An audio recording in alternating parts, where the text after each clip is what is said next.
Bom dia, a graça e a paz do Senhor Jesus. Veremos hoje o capítulo de número 49 do livro de Jeremias. Estamos quase chegando ao final do livro de Jeremias, que tem 52 capítulos. Estamos na 17ª parte, a penúltima de nossa divisão proposta de 18 delas, nos baseando nos comentários e na estruturação apresentada pela Bíblia de Estudo de Genebra. Estamos no capítulo 49 e eu peço que você abra aí a sua Bíblia para você fazer uma leitura prévia, onde veremos aqui os oráculos contra muitas nações.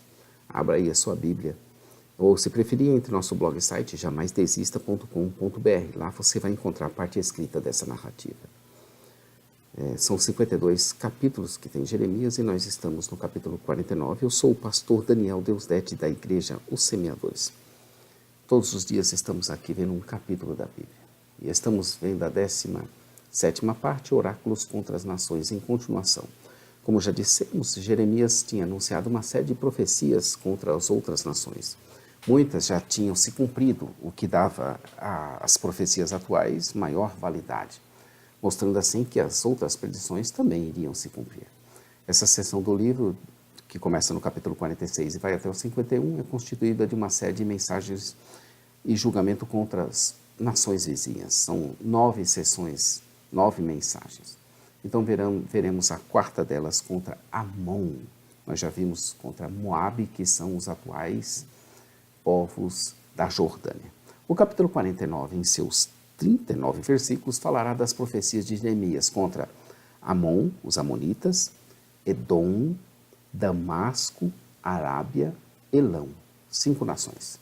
No capítulo anterior, vimos que Gênesis 19 falou da origem dos povos amonitas e moabitas, que se deram através de um incesto promovido pela filha de Ló, mais velha, sobrinho de Abraão, logo após a destruição de Sodoma e Gomorra. De acordo com 1 Reis 14, 21 a 31 e 2 Crônicas 12 e 13, Naamã era uma amonita. Naamá. Ela foi a primeira esposa do rei Salomão a ser mencionada pelo nome de Tanar, como tendo um filho. Ela foi mãe do sucessor de Salomão, Rehoboão. De certa forma, assim como Ruth, moabita, temos Naamá, amonita, participando da genealogia de Cristo. Então, os dois povos têm descendentes que participaram da linhagem messiânica. A Ruth e também a Naamá, que vai gerar aí Roboão. Amon ficava a leste do rio Jordão e a norte de Moabe. Era inimiga de longa data de Israel. E juntamente com Moabe participou de coalizão contra os babilônios. Mas como Moabe forneceu soldados para Nabucodonosor contra Judá. Sua hostilidade para com Gedalias sugere que se rebelou contra a Babilônia, provavelmente resultando num ataque que praticamente a extinguiu como nação autônoma. Aos filhos de Amon, a palavra de profecia começava a indagar deles como Milcom ou Moloque, o deus principal dos amonitas.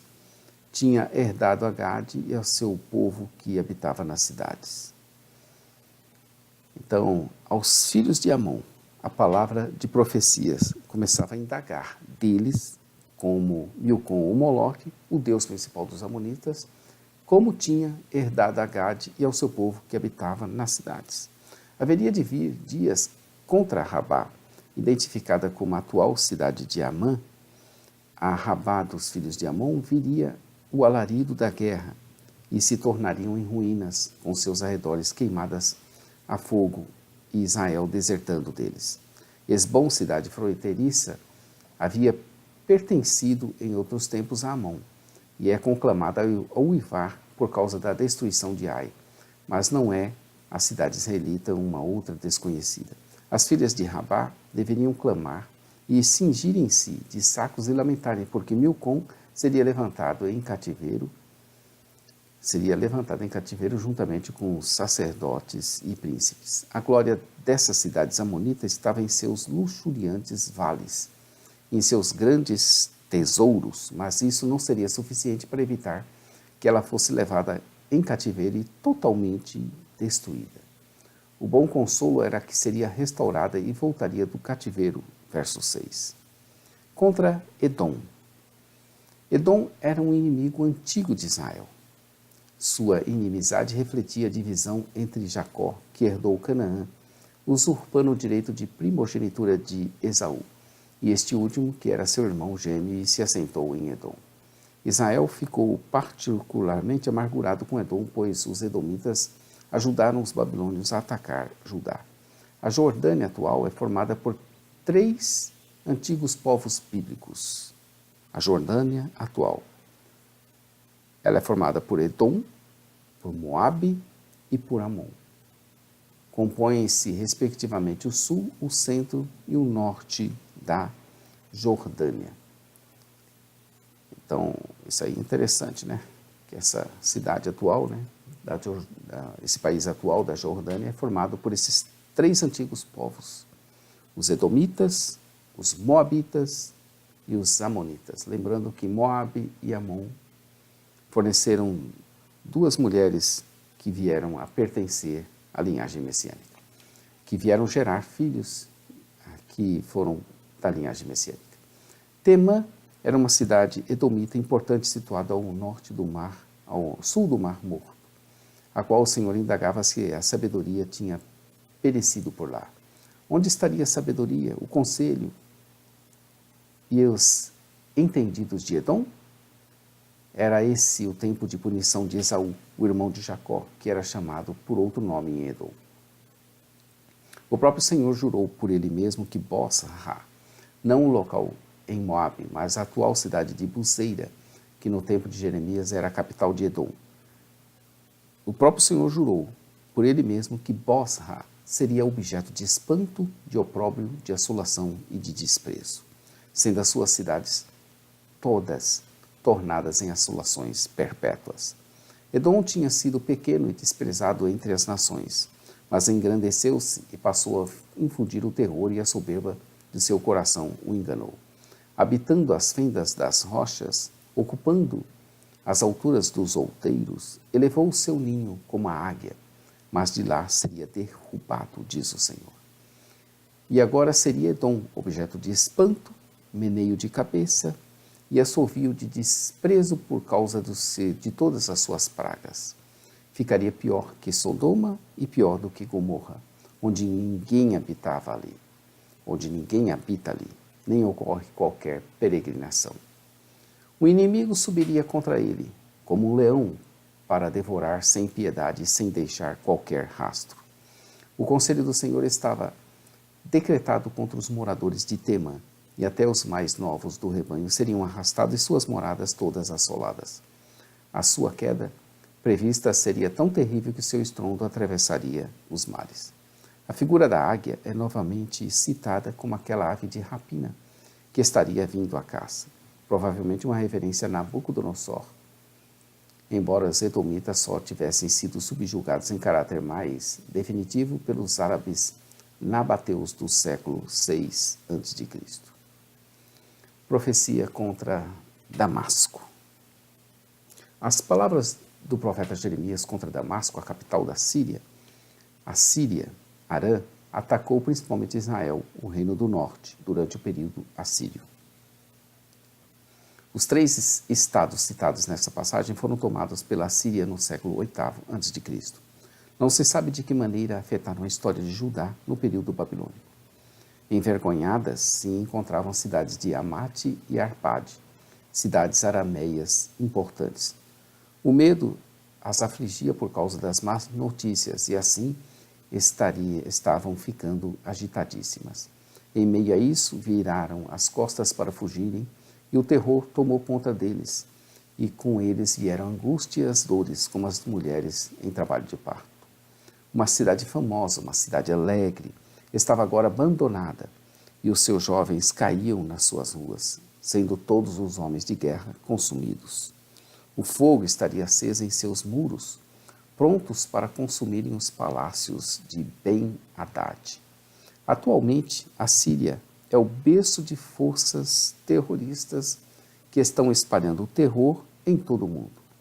Muitos jovens são recrutados e treinados na Síria para matarem e seguirem a lei islâmica em sua máxima expressão terrorífica. Profecias contra as tribos árabes. Dos versos 28 ao 33, Jeremias vai profetizar contra as tribos árabes. São profecias a respeito da Arábia. As tribos árabes nômades representavam uma ameaça ocasional para as comunidades sedentárias.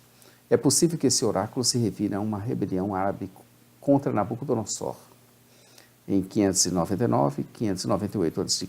Quedar, verso 28, era uma tribo árabe bastante conhecida durante o período do Antigo Testamento. Os reinos de Azor também estavam no deserto árabe. Não a conhecida cidade de Azor, no norte de Israel. Possivelmente era uma designação para vários assentamentos árabes que talvez incluíssem Temã, Buz e Dedã. As palavras proféticas, ou a palavra profética dizia que Nabucodonosor tinha ferido Quedar e os reinos de Azor, também chamados de Filhos do Oriente, outro nome para os povos das tribos árabes. Elas foram pilhadas, saqueadas, humilhadas e forçadas para o cativeiro.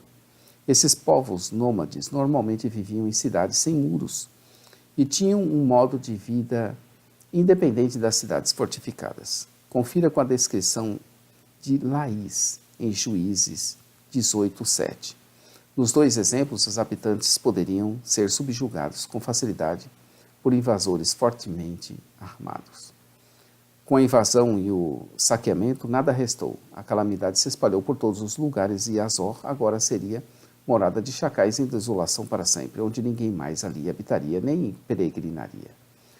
Profecias contra Elão. Elão era uma potência importante a leste da Babilônia e foi subjugada pela Síria, mas ressurgiu no período babilônico. O oráculo provavelmente se refere a uma campanha babilônica para reprimir uma rebelião elamita em 596, 594 a.C., na época em que Zedequias era rei de Judá. O capítulo 49 começa dizendo a respeito dos filhos de Amon. Assim diz o Senhor: acaso Israel não tem filhos? Não tem herdeiro? Por que então possui Milcom, Agade, e o seu povo habita nas suas cidades? O capítulo de número 49 tem 39 versículos e o verso 39 diz: acontecerá, porém, nos últimos dias que restaurarei do cativeiro a Elão, diz o Senhor. Elão teve o seu arco quebrado, que era a principal força da sua defesa. Sem o seu arco, como poderia resistir ao inimigo que o atacaria e o destruiria? Pois foi mesmo o Senhor quem quebrou o seu arco, a sua defesa. Além disso, trouxe Elão os seus 4 ventos dos 4 cantos da terra para assim os espalhar por toda a terra, perdendo obviamente sua própria identidade. Eles estariam espalhados por todas as nações. Ainda o Senhor os faria desfalecer diante do inimigo e ainda mais faria vir sobre eles o mal, o furor da sua ira, a sua espada terrível que os consumiria até o fim. No entanto, até Elão recebeu uma palavra profética que após o seu castigo e subjugação, ela seria igualmente restaurada nos últimos dias. Amanhã veremos o capítulo de número 50, que são palavras proféticas contra a Babilônia. Inscreva-se no nosso canal. Conheça nosso blog site jamaisdesista.com.br, onde você encontra toda a parte escrita dessa narrativa, com tabelas, ilustrações, gráficos, que irão auxiliar muito no aprendizado. Também nossa loja virtual, semeadores.com.br, tem nosso material disponível à venda para os interessados e muitas literaturas, bíblias e outros materiais. Às 8h30, Momento Missionário da Igreja aos Semeadores, todos os dias na radio.ossemeadores.com.br. E aos sábados, às 15 horas, Momento Missionário da Igreja aos Semeadores, com Palavra de Vida, do pastor Johnny Ramos. Fiquem com Deus. Maranata, ora, ora, vem, Senhor Jesus. Deus te abençoe, querido. Amém.